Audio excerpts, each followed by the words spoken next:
Boa noite a todos. Vamos começar a nossa reunião e nós vamos continuar com o nosso tema sobre a lei de destruição.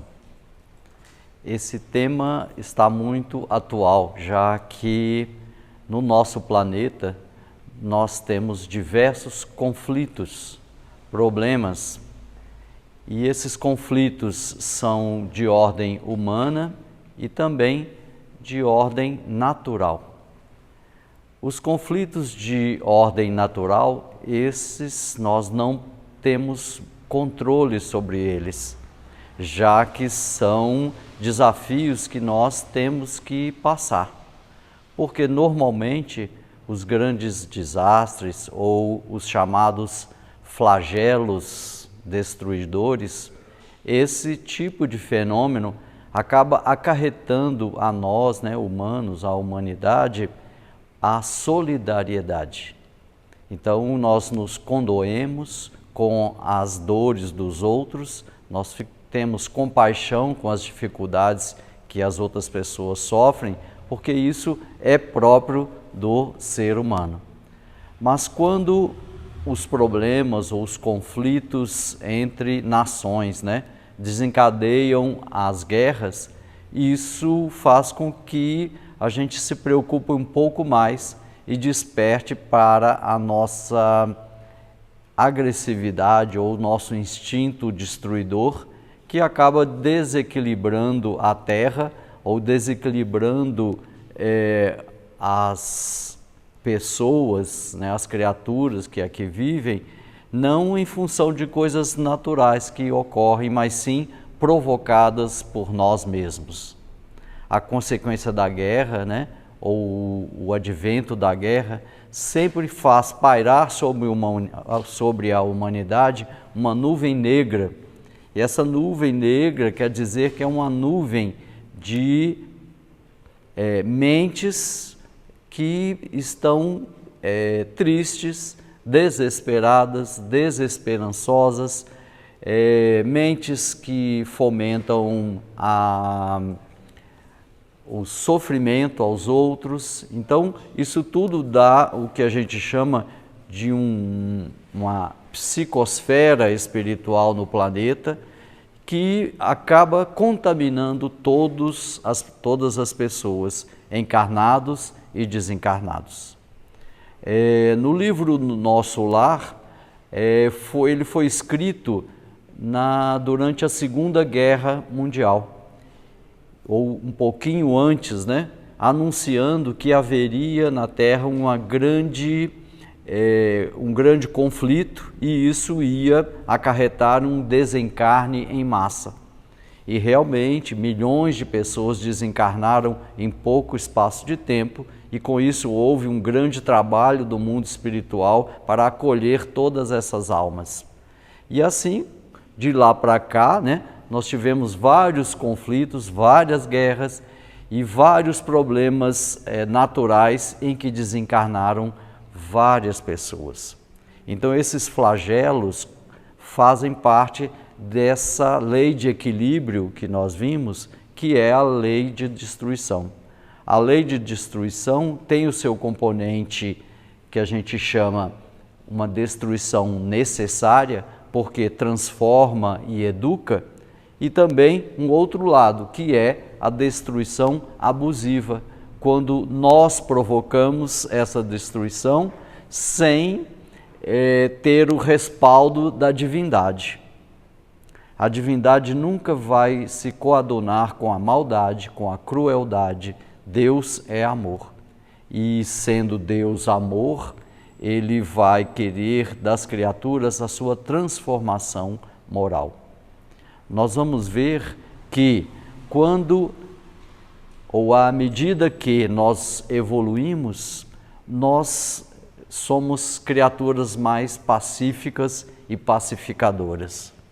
Então, a Terra vai se transformar ou terá menos guerras ou menos problemas destrutivos quando o homem melhorar a sua forma de ser, de se portar uns contra ou um com os outros, e não uns contra os outros.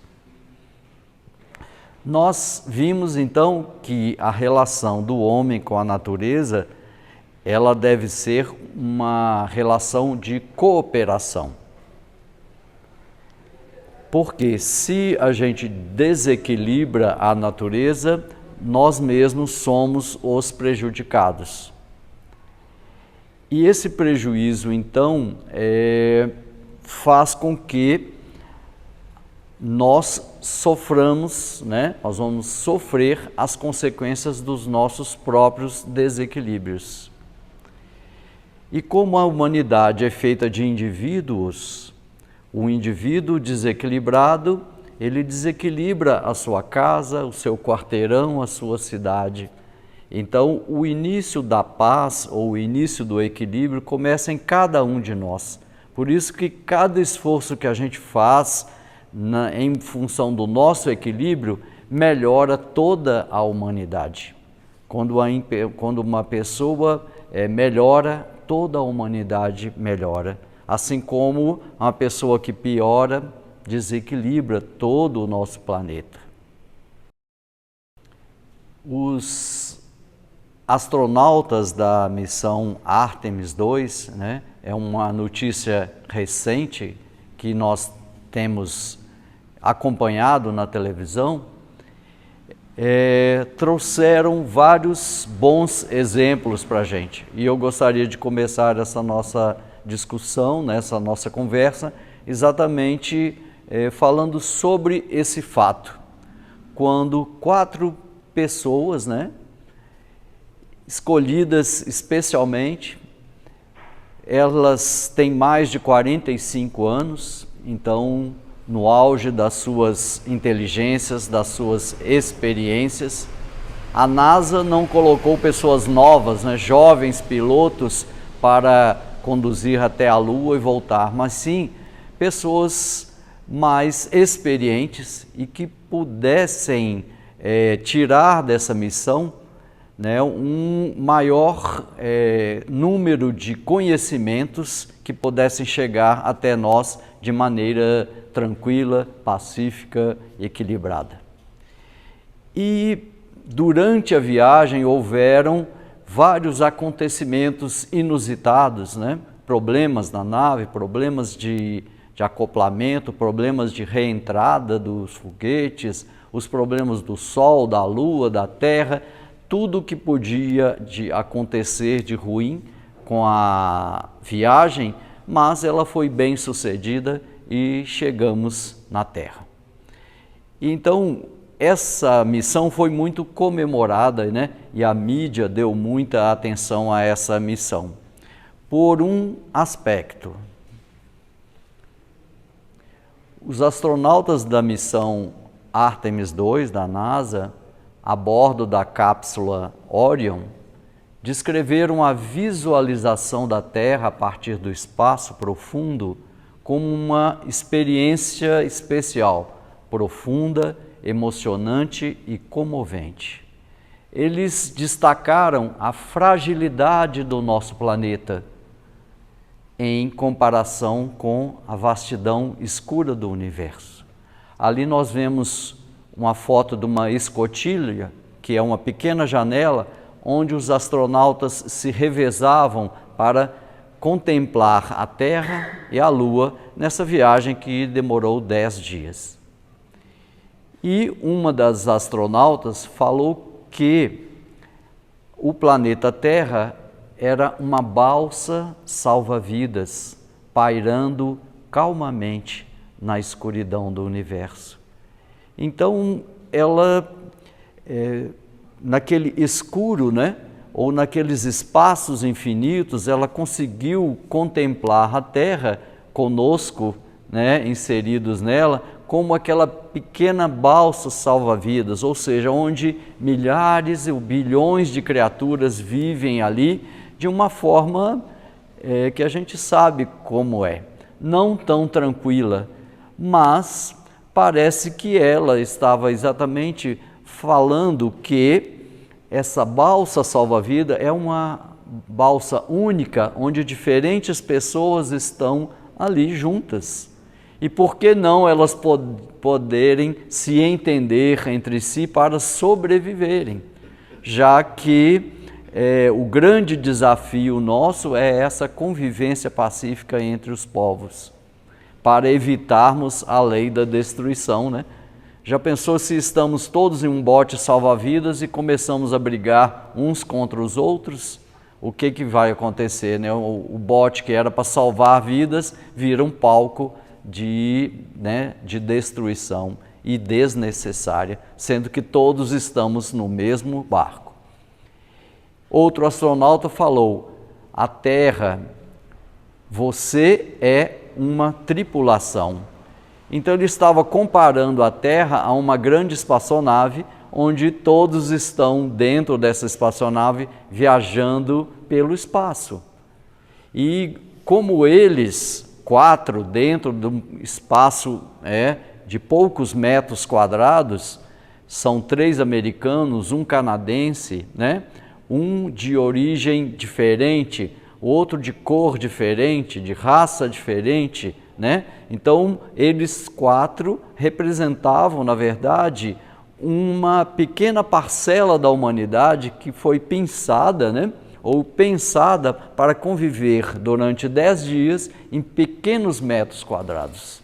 É um grande desafio. E por isso pessoas mais experientes teriam maior tranquilidade para essa convivência. Então nós vemos que a maturidade é importante nesse tipo de experiência, né? Porque a maturidade dá a gente essa calma, essa tranquilidade para a gente conseguir sair da Terra, olhar para o espaço, olhar para a Terra do espaço e fazer até textos poéticos, né? A Terra estava brilhando, né? A aparência da Terra era 50 vezes mais brilhante do que a Lua. Então, dentro da espaçonave, eles eram iluminadas pelo reflexo que o Sol, né? O reflexo que a Terra emitia quando estava iluminada pelo Sol. E era tão forte que iluminava a nave. Então, o nosso planeta tem este componente de uma um grande orbe ou um grande planeta azul, especial, de uma cor, né, maravilhosa, e que ela, contemplada do espaço, é diferente dos outros mundos sem graça, né, naquelas colorações sem graças, mas a Terra é especial, com esses mares, né, tão abundantes. Um dos astronautas fala do seu grande sentimento de gratidão e emoção ao contemplarem a Terra. Então ele estava agradecido por pertencer à humanidade, já que a humanidade faz e realiza grandes prodígios, né? Tecnicamente a gente falando, mas além disso, ela consegue, quando quer, quando deseja, fazer com que os povos se unem numa grande experiência. Essa nave Artemis II, são mais de 18 países que fazem componentes para o sucesso da missão. Então são povos inteligentes, né? Pessoas dos países diferentes, cada um fazendo a sua tecnologia para que juntos a gente pudesse ter uma missão de sucesso dessa forma. Normalmente, quando os astronautas voltam, depois dessa experiência transcendental, desse momento emocionalmente muito grandioso, eles voltam transformados. Normalmente, os astronautas viram praticamente porta-vozes, né, da humanidade para se unirem. Portanto, eu acho que o efeito de uma viagem dessa para os corações deles e daqueles que acompanham de verdade, né, é um sentimento, gera um sentimento em todos nós, de um sentimento bom, transformador, e que nós precisamos, né, na Terra, nos unir para grandes feitos. Então, a resposta, se isso vai trazer progresso ou melhoria para o nosso mundo? Certamente que sim, porque qualquer experiência que é transformadora para transforma a humanidade. Então eles agora provavelmente vão propagar isso de uma maneira de vivencial. Eu vivi isto e eu vi que é possível, então eu sei que nós podemos trabalhar juntos. E eles realmente falaram que o maior impacto entre eles foi a convivência no trabalho conjunto, na forma como eles compartilharam aquele espaço, que mal dava para 3, 4 pessoas, mas que eles trabalharam de uma forma por música, né? Uníssonas, quanto ao aspecto de organização, cada um trabalhando, né? Teve uma unidade transformadora entre eles, né? A convivência foi muito grande entre eles e isso beneficiou a todos eles. E por último, o astronauta falou, a saudade de casa. A Terra é um local especial para se viver.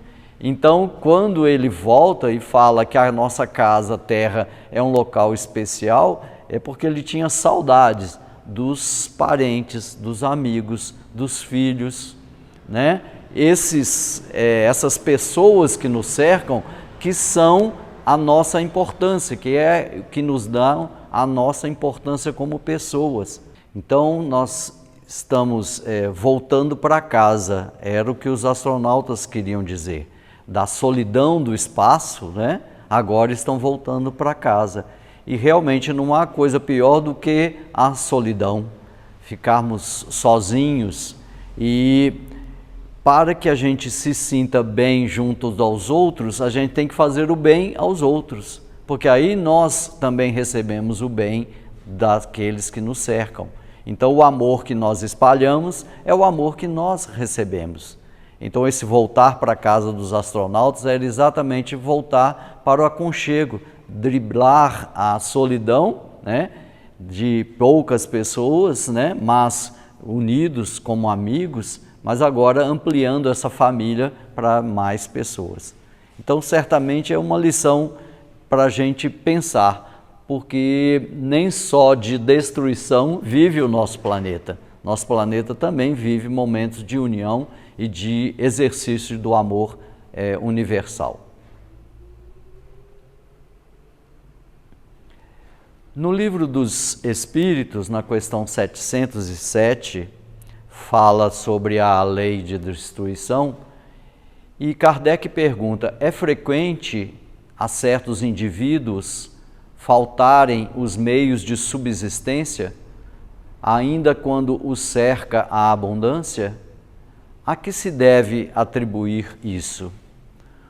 Ou seja, nós, humanidade, temos fartura no nosso planeta, mas por que alguns povos, algumas pessoas, alguns lugares ainda vivem de penúria, de dificuldades, às vezes para encontrar água, encontrar alimentos? Por que isso acontece? E os espíritos respondem ao egoísmo dos homens, que nem sempre fazem o que lhes cumpre. Depois, e as mais das vezes, devem-no a si mesmos. Então, a que se deve atribuir esse problema? A si mesmos e também àqueles que em volta não puderam ajudar. Eu lembro que um grande político africano falou com as Nações Unidas, fez um discurso nas Nações Unidas dizendo o seguinte, não ajudem a África mais.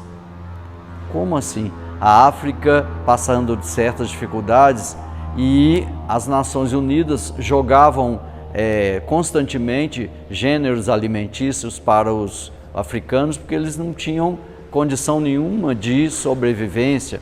Então o africano falou, isto que a ONU está fazendo, jogando essas coisas aqui nos nossos países da África, acaba fazendo com que as pessoas na África não trabalhem, fiquem esperando as coisas caírem do céu. Então, o problema da África não é só a dificuldade que eles têm, né, de si mesmo, ou seja, devem-nos a si mesmos, de não trabalharem, de não procurarem a solução. E também das pessoas que acabam fazendo as doações, ou elas não chegam no lugar certo, ou não chegam na hora certa, ou estão despertando problemas maiores para aqueles habitantes. Vocês entenderam como é que existem dificuldades até na gente ajudar o outro?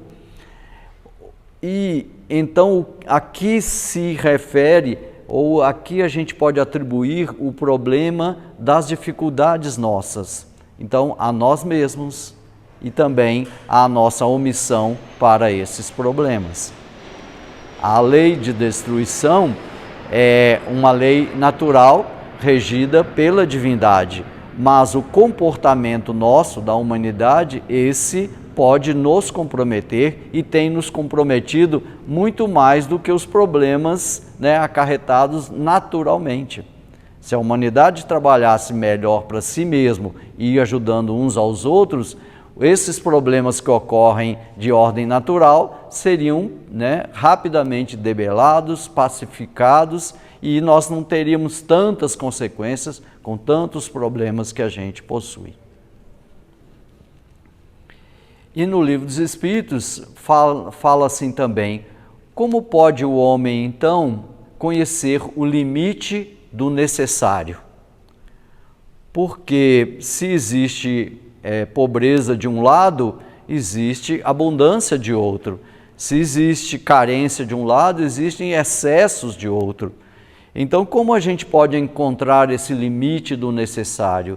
E os Espíritos respondem: aquele que é ponderado o conhece por intuição. Ele fala, chega, né? Ele sabe, meu limite é esse, eu cheguei no meu limite. Mas, dizem os Espíritos, muitos só chegam a conhecê-lo por experiência e à sua própria custa. Então, pelos excessos, ele acaba vendo, nossa, eu exagerei e por isso estou passando mal. Por isso eu morri desse problema, por causa dos meus exageros. Então eu aprendi não em função do meu equilíbrio, da minha busca pela ponderação, pelo limite, mas eu ultrapassava esse limite constantemente, então veio a consequência. Então existe a lei da destruição exatamente para estabelecer limites. A gente sempre diz que quando a gente educa as crianças, educa nossos filhos, nós precisamos estabelecer limites. E é assim que Deus faz conosco, que somos crianças espirituais. Deus estabelece limites para nós. E o limite é essa lei de destruição, que quando nós ultrapassamos certos limites, isso vai trazer uma consequência para o nosso corpo físico, certamente, e consequências, então, para o nosso corpo espiritual. Se eu fumo, se eu gosto de usar o tabaco, isso vai me trazer consequências. Então, eu estou me autodestruindo, estou exercendo, né, a minha liberdade de se estar, né, usando esta droga, que é uma droga chamada lícita, mas é uma droga, continua sendo um problema, né, mas que esse problema acaba acarretando um limite para mim.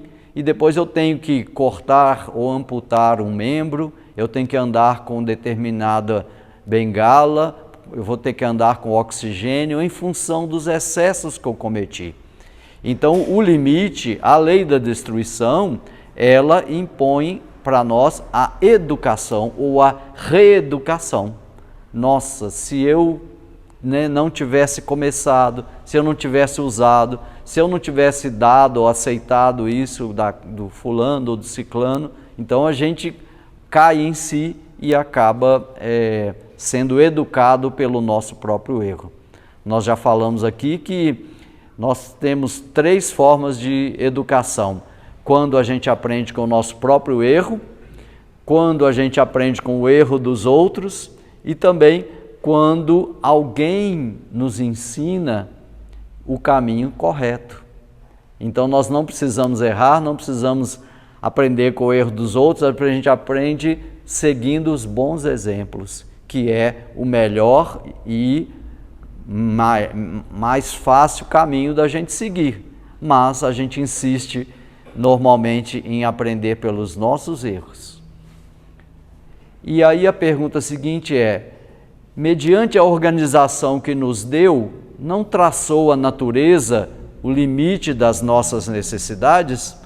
Normalmente sim, a natureza traça esses limites. Sem dúvida, diz os Espíritos, mas o homem é insaciável. Então, partindo do princípio de que a natureza nos deu esses limites, a gente tenta ultrapassá-los, como crianças que a gente fala várias vezes e elas não obedecem. Então, elas têm que experimentar o perigo e aí sim aprendem. São como nós, somos insaciáveis, queremos sempre ver os nossos limites. Por meio da organização que lhe deu, a natureza lhe traçou o limite das necessidades. Porém, os vícios lhe alteraram a constituição e lhe criaram necessidades que não são reais. Então, o próprio homem começou a criar necessidades que não são reais, não são necessárias. E com isso acarretou o quê? Acarretou que a gente entra por esses caminhos tortuosos. A gente pensa no telefone celular, por exemplo, e a gente pega o telefone e vai passando uma coisa, passando outra, aquilo não tem fim, né? É uma falsa necessidade, uma necessidade que a gente criou para nós e o tempo está passando, né? Então, nós temos que tomar muito cuidado quando as coisas começam a nos mostrar que não tem limite, né? A gente pode prestar atenção, opa, eu preciso então criar o limite. Eu preciso me conscientizar de que eu tenho que pegar o telefone, mas para coisa útil. Eu tenho que pegar o telefone, mas eu não posso perder tanto tempo com esse telefone. Ou seja, se alguma coisa está me roubando o meu tempo, roubando o meu equilíbrio, roubando as minhas oportunidades de progredir, isso não faz bem para mim. Então, nós estamos numa época de escolhas e que a gente possa fazer, então, as melhores escolhas. Mas todos nós, naturalmente, precisamos e procuramos o nosso bem-estar. Merece, então, censura o homem que procura seu bem-estar, né, com os meios que tem? Pergunta Kardec. E os Espíritos respondem, não, é natural o desejo do bem-estar. Deus só proíbe o abuso, por ser contrário à conservação. Ele não condena a procura do bem-estar, desde que não seja conseguido à custa de outrem e não venha a diminuir-vos nem as forças físicas, nem as forças morais. Ok? E nessa procura nossa do bem-estar, em seu estado atual, tem o homem o direito ilimitado de destruição sobre os animais?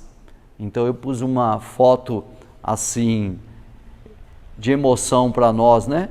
Um elefantinho e uma mãe elefante que é considerado um animal em extinção. Os elefantes africanos e os elefantes indianos, né, são animais que estão em fase de extinção.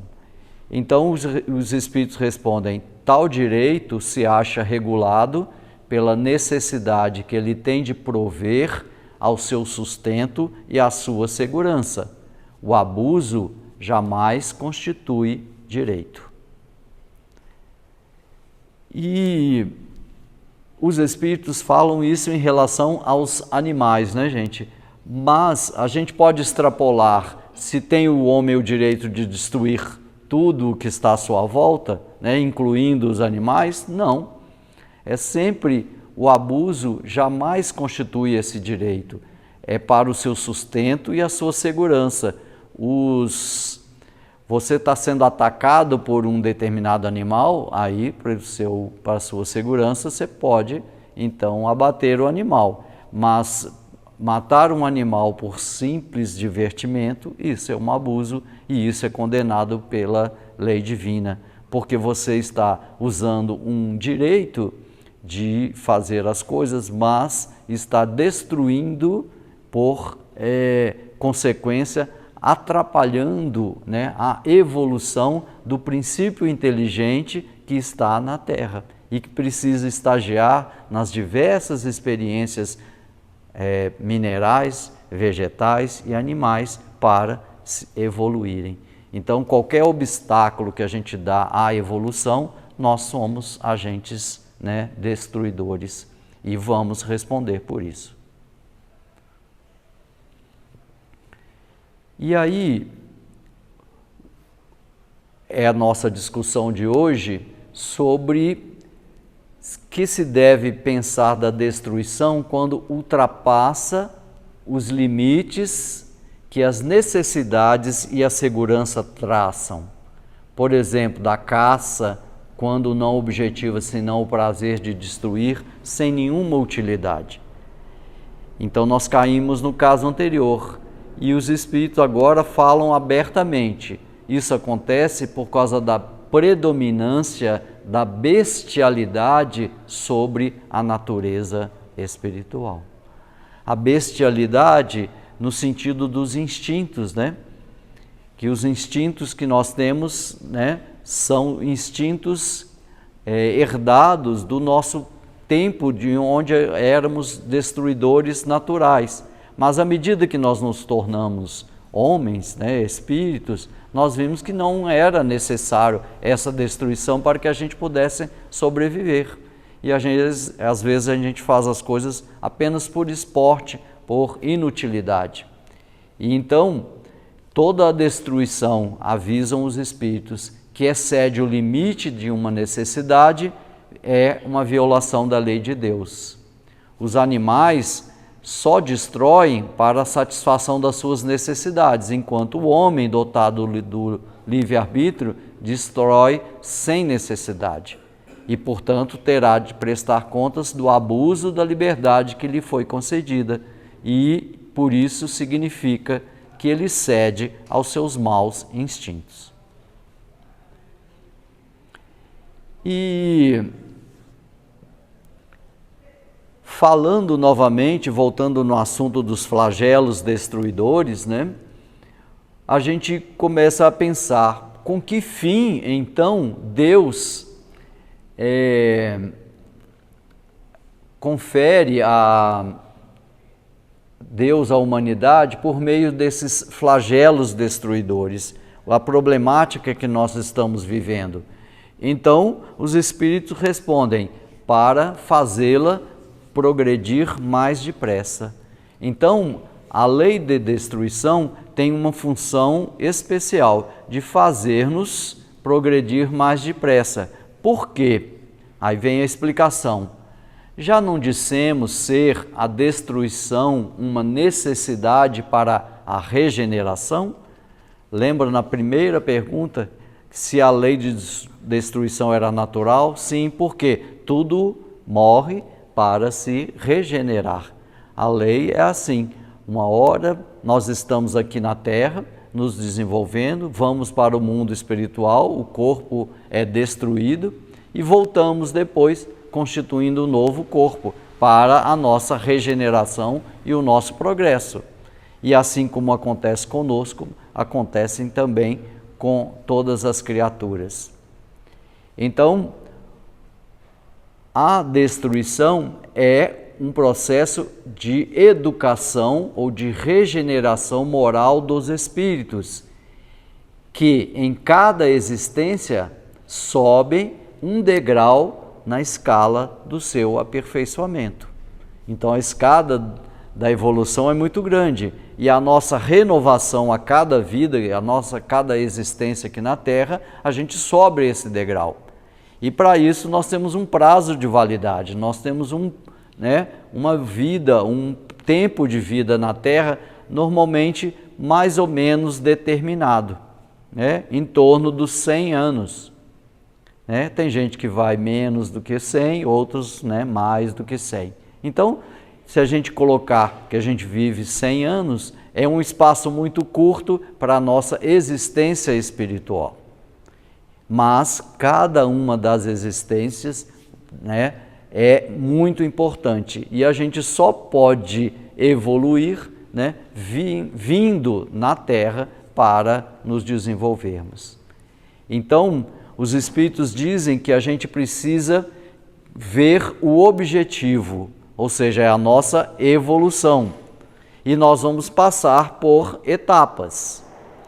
Assim como os astronautas viram a Terra de longe e contemplaram que é possível a gente conviver junto, no mesmo espaçonave, no mesmo barco salva-vidas, quando a gente passa a ver a nossa existência mais de longe, no seu objetivo, a gente passa a ver que se a gente tem somente um ponto de vista pessoal para a gente apreciar as coisas, normalmente a gente se engana. A gente tem que ver os objetivos com uma visão mais ampla, mais diversificada, para que a gente possa ver o todo de forma holística. Se a gente vê cada problema, cada flagelo como um prejuízo, aí nós não estamos entendendo bem como a lei funciona. Esse flagelo, esse prejuízo é educacional. Com que fim fere, e na verdade confere, confere Deus à humanidade por meio de flagelos destruidores, para fazê-la progredir mais depressa. Já não dissemos ser a destruição uma necessidade para a regeneração moral dos espíritos, que em cada nova existência sobem um degrau na escala do aperfeiçoamento? Preciso é que se veja o objetivo, para que os resultados possam ser apreciados. Somente do vosso ponto de vista pessoal os apreciais. Daí vem que os qualificais de flagelos, por efeito do prejuízo que vos causam. Essas subversões, porém, são frequentemente necessárias para que mais pronto se dê o advento de uma melhor ordem de coisas e para que se realize em alguns anos, o que teria exigido muitos séculos. Ok? Então nós vemos que os flagelos são problemas que a gente atravessa e eles têm um objetivo maior que a gente precisa conhecer ou pelo menos divisar. Por isso que a gente fez menção ao astronauta que vê a Terra de longe e consegue ver que é possível a gente conviver em harmonia. Quando a gente vê um flagelo destruidor, que a gente pense, algo está sendo melhorado na humanidade. E não vendo do nosso ponto de vista que aquilo é uma grande tragédia e é um problema grande. Claro que é. Perdas de vidas, perdas econômicas, isso é realmente. Mas o que está por trás disso que faz a gente compreender e entender melhor aquilo que está acontecendo.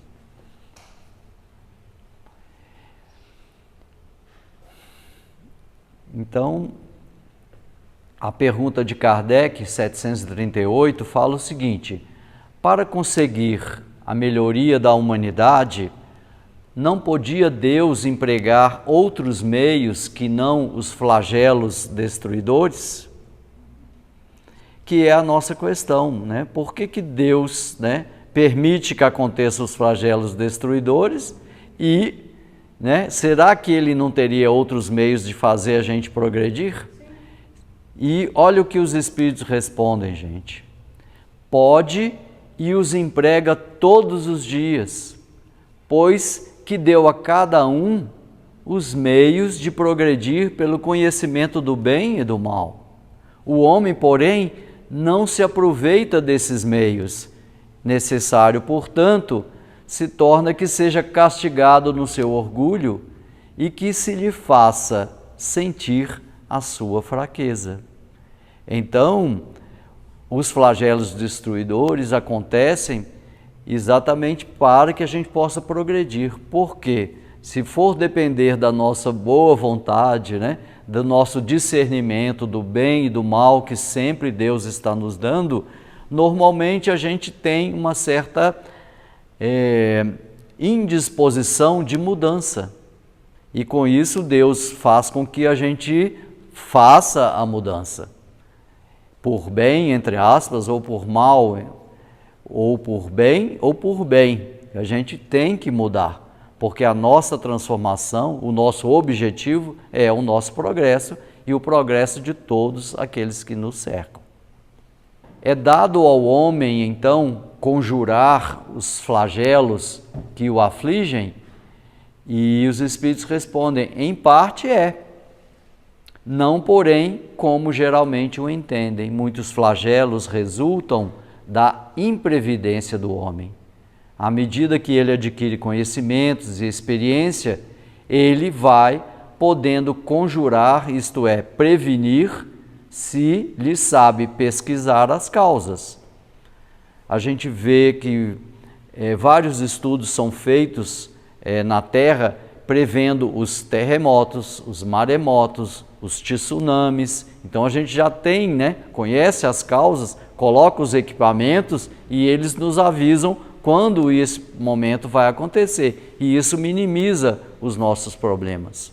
Contudo, dizem os Espíritos, entre os males que afligem a humanidade, alguns há de caráter geral, que estão nos decretos da providência e dos quais cada indivíduo recebe mais ou menos o contragolpe.